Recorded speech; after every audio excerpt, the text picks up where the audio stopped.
So in a recent video, I compared ADHD and giftedness as two neurotypes to illustrate a point about how much of our loading of good or bad is really socially mediated.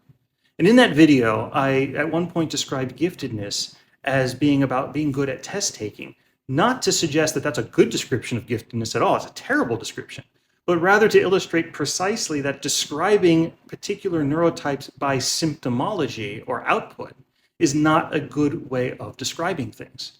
But that's what we do with ADHD.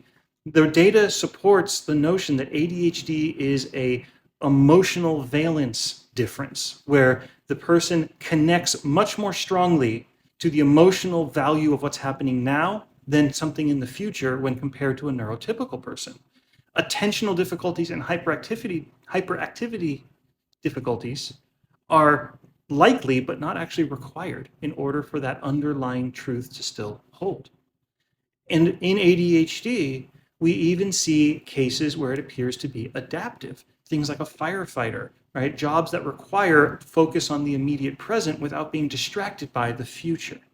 Photographers come to mind. I can't count the number who have come through my doors anymore, who later tell me that they have an ADHD diagnosis. And they're amazing photographers, often really better than ones who are very future focused because they get locked up trying to frame the shot and so on. In couples, I see this too, where you have an ADHD individual and then somebody who has the reverse neurotype. They're very future oriented and they balance each other out. And that's great. And so that doesn't take away from the real lived pain and difficulty of individuals with neurodivergencies in our society. But I argue that's because our society is so inept when it comes to allowing for difference, as opposed to all of these people being genuinely broken. And to the last point about seeing more and more of this on social media like TikTok, well, you might be right that there's a few people here and there who, pretend to have something to fit in. I don't think that's what's going on at all.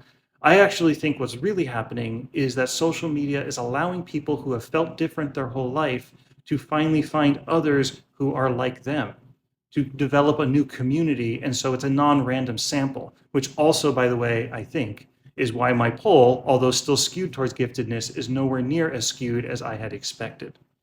Anyway, those are just a few thoughts, and as always, I love the conversation. I'm happy to continue it, but I hope that begins to answer some of your queries.